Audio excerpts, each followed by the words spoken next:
Eu agradeço a Deus pela saúde, pelo bem-estar. Hoje é um dia especial, tenho muito que agradecer a Deus. Estou fazendo 71 anos hoje. Amém, parabéns. É uma alegria estar aqui, né? O ano 2020 eu tive desenganado do médico, tive um AVC, um infarto. A família foi convidada para me despedir de mim lá no hospital, mas Deus deu uma nova oportunidade. Então eu tenho muito que agradecer a Deus. Eu peço de uma hora também para meus filhos, para que eles possam voltar para os braços de Jesus. Obrigado por tudo. Amém. Testemunho maravilhoso, né? Mais alguém? Então vamos nos levantarmos e vamos fazer uma oração para nós começarmos então a recapitulação da lição. Ok? Pai querido que estás nos céus, nós queremos mais uma vez elevar os nossos pensamentos a Ti em motivo de gratidão pela vida, pela saúde, pelo privilégio que nós temos de estarmos aqui. Nós queremos agora, Pai, pedir a Sua orientação, a Sua sabedoria, para que o Senhor conduza esse estudo e que nós possamos ser apenas bons alunos, com os ouvidos abertos, a mente aberta, para não apenas aprender, mas colocar em prática em nossas vidas. Queremos também pedir de uma forma toda especial, Pai, pelos pedidos que aqui foram feitos. O Senhor conhece e sabe a necessidade de cada um de seus filhos. Por favor, estenda a sua mão toda poderosa e atenda conforme o Senhor querer, porque nós sabemos que o que o Senhor tem preparado é muito melhor do que muitas vezes aquilo que nós queremos. Queremos também agradecer ao Senhor pelos milagres que o Senhor já tem realizado, porque nós sabemos que o Senhor é um Deus que realiza milagres. Nós somos gratos a Ti, nós tivemos testemunho aqui de pessoas que melhoraram, de pessoas que estão bem, e nós temos a certeza que isso é o Senhor atendendo o pedido de nossas orações. Queremos também colocar nas Suas mãos, Pai, todos aqueles pedidos que ainda não foram atendidos, aqueles que talvez não foram nem feitos, que estão no fundo do coração, mas o Senhor conhece e sabe. Por favor, também atenda esses. Nos dê aqui um bom estudo na Sua presença, é o que nós te pedimos em nome de Jesus Cristo. Amém. Qual a lição dessa semana então? Fonte da vida. Fonte da vida. Eu já vou pedir para alguém me auxiliar sempre com a Bíblia, já mantenha a sua Bíblia aberta no Evangelho de João, né? Vocês observaram essa imagem, melhor dizendo, de sábado? Eu gosto de olhar essas imagens, né? E a parte de sábado ela é muito interessante, né? Observaram? O que vocês entendem quando viram essa imagem? Cada um vai falar de repente uma coisa diferente do outro, né? Mas me veio na cabeça um versículo muito conhecido nosso, que está lá em Romanos 6:23, né? Que diz o quê? Que o salário do pecado é a morte, né? Mas o dom gratuito de Deus é a vida eterna em Cristo Jesus, né? Aqui a gente tem a imagem de uma sepultura, não é? Eu imagino que seja isso. Uma corrente prendendo o pé de uma pessoa e uma nuvenzinha ali, simbolizando o quê? Alguém que está subindo para o céu, não é isso? E o título da lição diz ali a fonte da vida eterna. Eu gosto de perguntar às vezes para mim mesmo, não sei você, quem é Jesus para mim? Né? Nós já estudamos nas lições passadas aqui, que muitas pessoas às vezes acreditam que Jesus é apenas um profeta, ou alguém que esteve aqui, né? Alguém inteligente, gosta de ler a respeito de Jesus, gosta de ler as histórias, às vezes lê a Bíblia achando que é um livro legal de ler, bacana, né?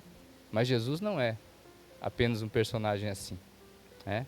Jesus fala que para você ter vida, você tem que fazer o quê? Crer em Jesus. A palavra de Deus já transformou a vida de inúmeras pessoas. Pessoas que bebiam, pessoas que fumavam, pessoas que se prostituíam, elas foram transformadas através do poder da palavra de Deus. Então sempre que nós vamos ler e estudar a Bíblia, nós temos que ter isso muito claro em nossa mente. A Bíblia não é um livro secular. A Bíblia é a palavra de Deus. É nela que nós encontramos a vida eterna, assim como Jesus mesmo disse. Lembrando aqui, quem quiser comentar, só falar, tá, que a Elisa vai levar o microfone. Eu acho que o Júnior já está querendo falar alguma coisa ali. Eu acho que esse balãozinho aqui não é uma nuvem. Isso aqui é salvo pela palavra. Muito bem. É um balãozinho de também. palavra aqui, entendeu? Aqui, igual aquele de gibizinho, né? Isso, e tal, legal. então ele é salvo pela palavra. Muito bem. Acho que é isso aí. aí. Muito bem colocado. É aquilo que eu falei, né? Cada um vê de um jeito, né? E é bem interessante. Realmente parece aqueles balãozinhos de gibizinho, né? Uhum. Alguém quer comentar, irmãos? Se quiser, é só levantar a mão, tá? A Elisa vai estar levando o microfone, né? A parte de sábado ali é interessante a gente comentar. Ela diz assim, ó, no Evangelho de João, quando questionado sobre quem era, Jesus muitas vezes respondia usando o termo que designa a divindade, eu sou. Essa era uma referência inconfundível ao próprio Senhor, que apareceu a Moisés quando ele disse, eu sou o que sou. Nós já estudamos isso aqui também, né? E nós podemos observar que tudo aquilo que Jesus fazia, ele apontava para o quê? Para o Antigo Testamento, né? Ou seja, ele não chegou simplesmente fazendo alguns sinais que não fazia nenhum sentido. Tudo que ele fez apontava para o Antigo Testamento, assim também como o Antigo Testamento todo apontava para Jesus Cristo. Então Jesus, a gente pode ver ali várias profecias que se cumpriram através da vida de Jesus. Nós vimos, por exemplo, você já imaginou se Jesus fosse, vamos dizer assim, um impostor, igual algumas pessoas falam, ou alguém, um simples homem. Ele está pendurado numa cruz, então ele ia pedir para alguém chegar com uma lança ali e furar ele do lado, para que se cumprisse o que estava escrito. Então nós temos que ter sempre muito claro isso na nossa mente. E quando nós avançamos na lição ali, João capítulo 1, nós também já conhecemos muito bem esse verso, mas a lição ela vem propondo aqui, João capítulo 1, nós vamos ler o versículo 1 e o versículo 4. Eu vou pedir para a Elisa ler aqui para nós, para me auxiliar, mas se alguém também tiver com a Bíblia aberta, tá? E quiser ler, é só levantar a sua mão. João capítulo 1, no versículo 1. No princípio era o Verbo, e o Verbo estava com Deus, e o Verbo era Deus. A vida estava nele, e a vida era a luz dos homens. Versículo 4, você leu, né? Muito bem. A lição diz assim, ó, em João 1:1, o apóstolo afirma claramente que Jesus é Deus. Claro, no princípio era o Verbo estava com Deus, e o Verbo era Deus. Nós sabemos que o Verbo é o quê? É a palavra que se encarnou entre nós e que viveu entre nós, né? Agora a vida também estava com ele. Isso nos remete ao quê? A criação do homem, não é? Quando Deus criou o homem, o que ele fez? Ele fez um boneco ali e o boneco por si só saiu andando? Não. Ele soprou nas suas narinas e ele passou a ser o quê? Uma alma vivente. Então, o mesmo Deus, o mesmo Cristo que esteve na criação do mundo, que deu vida ao ser humano, né, que criou o ser humano, que deu fôlego de vida ao ser humano, ele também habitou entre nós, né? A lição diz assim, ó, aquele que concedeu vida na criação é o mesmo que traz salvação e vida eterna ao perdido. Não é muito bonito isso aqui? O mesmo que deu vida na criação é aquele que se esvaziou dele mesmo, nasceu como homem, né, como um bebê, para que nós pudéssemos ter vida. E ali tem uma perguntinha bem interessante, ó, por que Jesus veio a esse mundo? Por que Jesus veio a esse mundo? Lê para nós, por favor, aí João 1:29. Elisa, por favor. No dia seguinte, viu João a Jesus, que vinha para ele, e disse, eis o Cordeiro de Deus que tira o pecado do mundo. Versículo 3:16. Capítulo 3, versículo 16. E Deus amou o mundo de tal maneira que deu o seu Filho unigênito, para que todo o que nele crê não pereça, mas tenha vida eterna. Versículo 6, capítulo 6, versículo 40. De fato, a vontade de meu Pai é que todo homem que vir o Filho e nele crer tenha vida eterna, e eu o ressuscitarei no último dia. Muito bem. Então, essa pergunta, por que Jesus veio a esse mundo? Por que ele veio a esse mundo? Para que nós tenhamos o quê? Vida eterna. Mas para mais um detalhe, para que nós fôssemos o quê? Perdoados dos nossos pecados, através do quê? Às vezes eu gosto de sempre lembrar o que o Ellen White fala sobre por que Jesus veio aqui. Às vezes a gente fica muito só pensando também que a gente é o centro, né, do universo e que ele veio aqui somente para nos salvar. Tem algo a mais. Jesus também veio para nos redimir, claro, né, nos livrar da morte e do pecado, mas ele também veio para reivindicar o caráter de Deus. Porque aos mundos não caídos, aos anjos, né, eles precisavam ter a certeza, ainda, alguns, do caráter de Deus, que ele é justo, né, que ele não é arbitrário.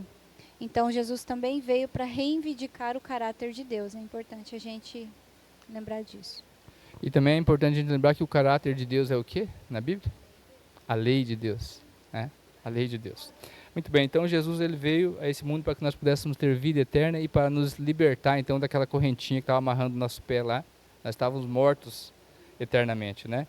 A lição também menciona ali, ela diz assim, ó, e assim como Moisés levantou a serpente no deserto, assim também é necessário que o Filho do Homem seja levantado para que todo aquele que nele crê não pereça, mas tenha vida eterna. Nessa conversa era Jesus falando com quem? Com Nicodemos, né? Com Nicodemos. E na sequência diz assim, ó, da mesma forma como a serpente de bronze ocupou o lugar dos israelitas picados pelas serpentes, assim Jesus tomou o nosso lugar, pois nós fomos atingidos pelo quê? Pelo pecado. O irmão quer falar lá, amigo. É interessante que durante essa semana a gente viu bastante a respeito dessa questão da fonte da vida, né? E as filosofias sobre a vida estão baseadas em vários aspectos, mas o interessante disso tudo, e eu fico imaginando a situação de João ao escrever a respeito disso lá no comecinho, né, do livro dele, a respeito da vida e de quem ela pertence, e entender que a vida não é apenas física, né? A vida está conectada, né, com o espiritual e interconectada com algo superior, né, algo divino. Então, aquele homem, naquele momento, falar sobre da onde vem a vida, né? Interessante, queridos, assim, nós estamos ligados ao divino. Para a gente ter vida, nós precisamos estar ligado ao divino. E essa é a filosofia não só nossa dos cristãos, né? Nem do judeu, mas do próprio islamismo, do próprio as outras filosofias. Esta questão da vida interligada ao divino, a algo superior, a algo maior. O ser humano tem necessidade de crer em algo, né? É isso, né? Independente da sua religião, né? E De esse estar é um ligado a processo algo, espiritual, né? Sim. Tá, muito bem. Obrigado, irmão, muito bem. Também levantar uma questão aqui que lá em casa a gente comentou e para mim fiquei pensando nisso. A vida estava nele. Na verdade, tudo que existe, toda a natureza, seres humanos, demônios, né, os anjos caídos, na verdade, tudo depende de Deus para estar vivo, quer sejam bons, quer sejam maus. Então, a gente tem que lembrar que a gente tem também que saber separar o que é vida em Cristo e saber também que tudo que existe depende de Deus, né? É algo complexo isso, né? É até forte você imaginar, poxa, mas a realidade é que tudo que vive, que a vida, os seres animados, depende de Deus para estar ali. É claro que um dia Ele vai, né, dar um fim a pessoas más, a quem não aceitou Jesus, mas essa questão da vida, ela é como um todo também. Não estamos falando só de salvação, né? Tudo vem de Deus.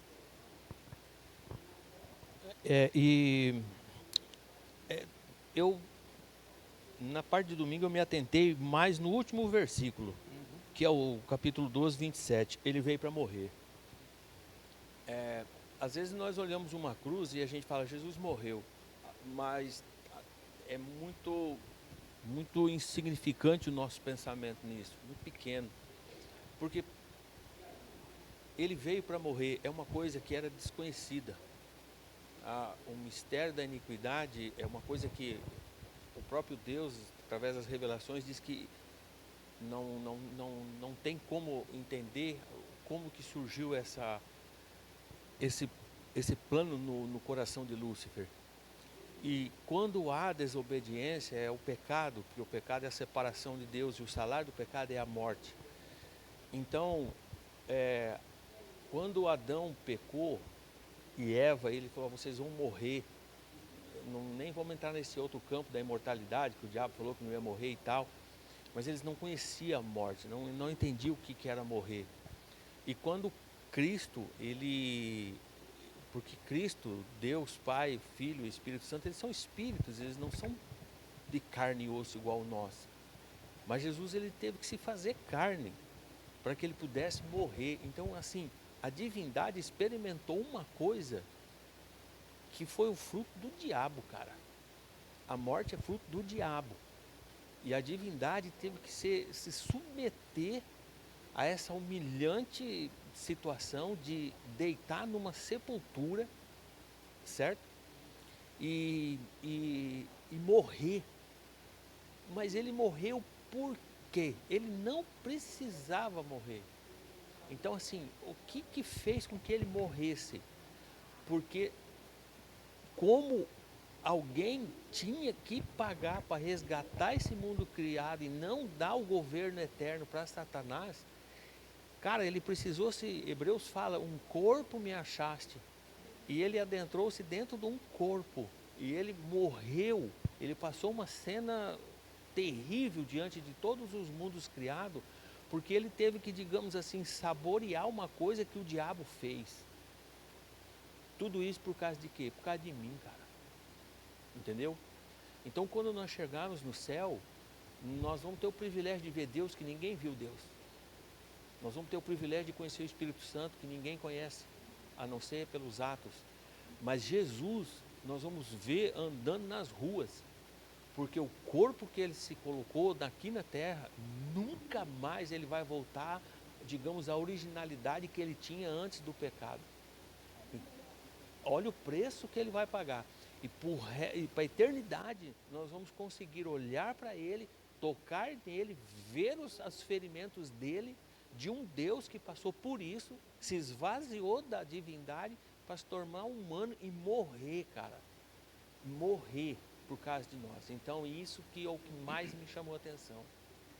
Muito bem colocado pelo Júnior, né? A pergunta é, o que nós vamos fazer? Hã? O que nós vamos escolher? Pode ter sido de graça para nós, né? Mas custou a vida do Filho de Deus, do próprio Deus, né? E ele ainda diz que, ele vai dizer que foram feridas que foram feitas nas casas de quem? Dos inimigos dele? Dos amigos dele, né? Oi. Já que nós estamos na lição, falou muito da palavra, né? Sim. Como que a palavra é forte? A palavra fez o mundo. Sim. Né? A palavra deu vida. Continua vivificante ainda hoje. E Jesus, né? Ele ressuscitou porque ele quis ressuscitar. O relógio tocou, ele falou, opa, são 5 da manhã, eu preciso levantar. Não, ele ressuscitou por causa da palavra. Porque foi Deus que pronunciou a palavra levanta. Entendeu? Então, para você ver como que a palavra é poderosa. E aí nós não devemos esquecer nunca que a mesma palavra que ressuscitou o Filho de Deus, a mesma palavra que fez o mundo, é essa mesma palavra que eu e você carregamos debaixo do braço. E é mesmo que habitou entre nós. Obrigado, João. Parte de segunda-feira ali, as palavras da vida eterna. Eu vou pedir para alguém ler também, João 6, é importante a gente ler esse versículo, de 61 a 68, com a voz bem alta para que todos ouçam, por favor. Obrigado. Pode ser você. Mas Jesus, sabendo por si mesmo que eles murmuravam a respeito de suas palavras, interpelou-os. Isto vos escandaliza? O que será, pois, se virdes o Filho do Homem subir para o lugar onde primeiro estava? O Espírito é o que vivifica, a carne para nada aproveita. As palavras que eu vos tenho dito são Espírito e são vida.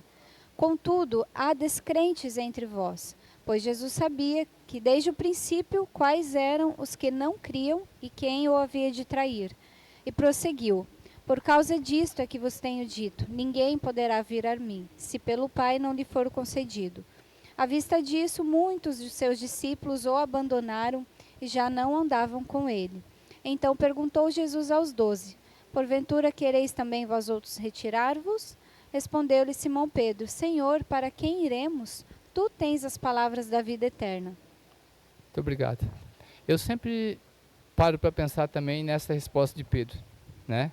Eu acredito que todos nós deveríamos parar para pensar. Senhor, para onde nós iremos? Nós cremos desde o princípio que Tu tens as palavras da vida eterna. Quando você para se perguntar isso a si mesmo, onde você estaria, onde eu estaria se nós não tivéssemos conhecido o Evangelho? Nós não tivéssemos conhecido a palavra.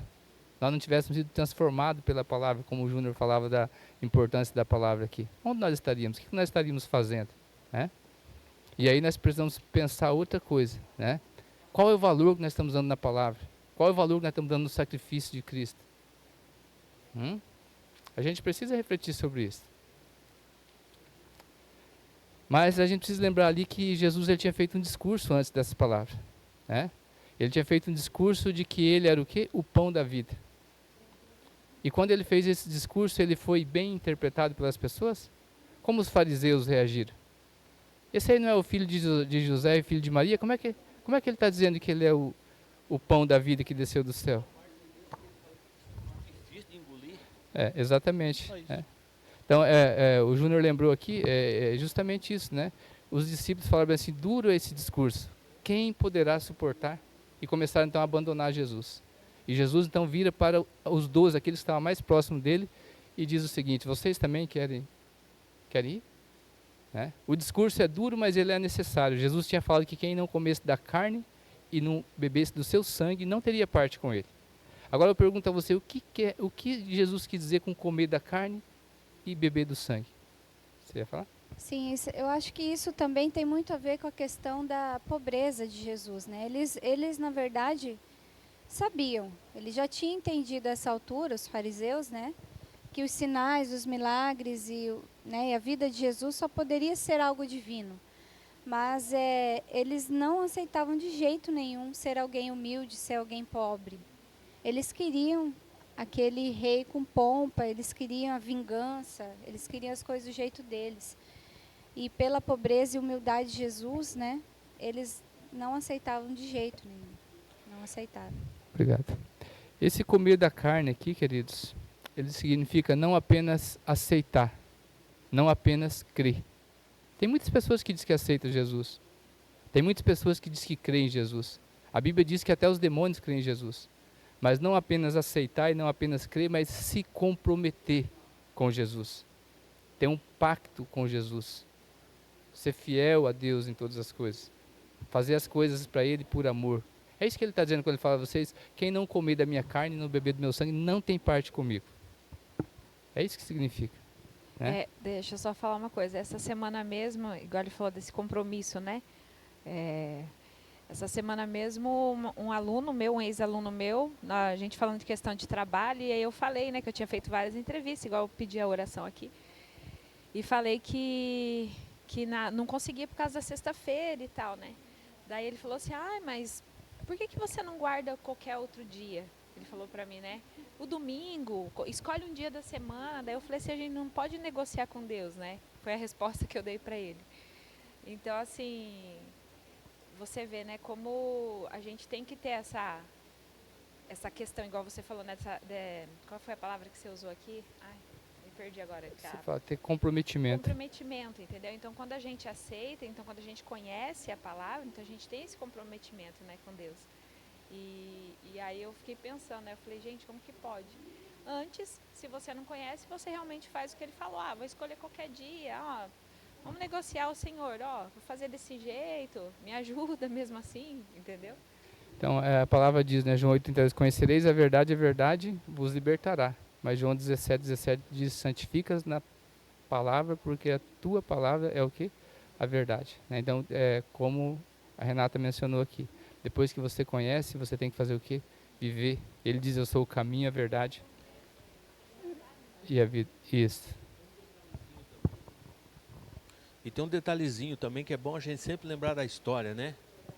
Quando Cristo estava falando isso daqui, não existia o catolicismo, que é, digamos, a primeira igreja aí constituída. Sim. Então não existia o purgatório, porque se não tinha o catolicismo, não tinha o purgatório, porque foi eles que criaram o purgatório. E depois os pentecostais, as igrejas que se afastaram da verdade, criaram o paraíso. Então a parábola do rico e Lázaro, eles pegaram para dizer que tem perpetuidade, tanto daquela alma que morre boa e que a alma que morre ruim. E isso é uma coisa que veio do paganismo lá de trás. Então naquele tempo de Cristo, existiam muitas pessoas que acreditavam na imortalidade, certo? Existiam pessoas que acreditavam que os deuses eram imortais. Então, assim, existia muita gente que pregava a imortalidade, certo? Que se você morresse, dependendo de quem você fosse, você se tornaria imortal. E Cristo veio já para dizer o seguinte, essa não é imortalidade não, turma. A imortalidade que eu tenho para dar para vocês é uma imortalidade depois da ressurreição e meu retorno, né? Que daí o apóstolo Paulo, depois ele bateu muito nisso. Então, hoje nós estamos também sendo, às vezes, o mundo sendo ludibriado com essa falsa eternidade, né? Ah, fulano vai ser eterno. Cara, a eternidade é só no começo da volta de Jesus, que os salvos vão começar a gozar essa eternidade. Até lá ainda nós não temos isso daí. Verdade. O morto está morto, descansando. Então, só Deus é eterno e Ele prometeu para nós uma eternidade igual. Né? Amém. Amém. A parte de terça-feira ali, lê para nós, por favor, João capítulo 1, o autor da lição volta para capítulo 1 ali, mas é interessante, versículo 12 e 13, João 1, 12 e 13, ali tem uma pergunta, segundo João 1, 12 e 13, quais são os passos para se tornar um cristão? Mas a todos quantos o receberam, deu-lhes o poder de serem feitos filhos de Deus, a saber, aos que creem no seu nome, os quais não nasceram do sangue, nem da vontade da carne, e nem da vontade do homem, mas de Deus. Interessante também esse versículo, né? A todos aqueles que nele creem. Se a gente for parar para pensar um pouco na cultura judaica, o judeu ele se sentia superior aos outros? Com certeza. Ele dizia assim, olha, eu sou o quê? Eu sou sacerdote real, eu venho da linhagem de quem? De Abraão. Então ele se sentia superior aos outros. Né? Aí Deus fala para ele o quê? Fala bem assim, não, a salvação é para todos. E todos é todos. Né? E ele fala bem assim, aquele que não nascer da carne, ou melhor, aquele que nasce da carne e do sangue, não tem parte comigo. O que Jesus estava dizendo? Não interessa se vocês são da linhagem de Abraão, de onde vocês vieram. Se vocês não tiverem parte comigo, não funciona. Ou seja, né, não é através de hierarquia familiar, não é se o seu pai é o pastor, se ele é o ancião, não interessa se o seu amigo ele é uma pessoa fiel a Deus, a salvação ela é o quê? Individual e ela é para todos e todos nós temos que fazer a nossa parte. Viu? Não, isso gera uma baita de uma como se diz, uma discussão, digamos assim, né? Porque até nós às vezes falamos, todo mundo é filho de Deus. Cara, todo mundo é criatura de Deus. Agora, todo mundo é filho de Deus? O próprio Cristo, né, Júnior, falou bem assim, vocês não são filhos de Deus, vocês são filhos do diabo. Então, porque, veja bem, tem um monte de determinação que fala filho dos homens, entendeu? Filho das trevas. E aí ele está dizendo o seguinte, aquele que me aceita, ou seja, tem um novo nascimento, aí passa a ser meu filho. Então, a gente precisa muito entender que tem uma diferença aí dos filhos de Deus, né? Então tem muitas vezes que achamos que é filho de Deus e às vezes, infelizmente, ainda não foi transformado, não nasceu de novo. Foi bom você tocar nesse ponto, Júnior. Eu vou pedir para a Elisa ler para nós ali Romanos no capítulo 10, versículo 16 e 17, né? Falando também a respeito desse assunto.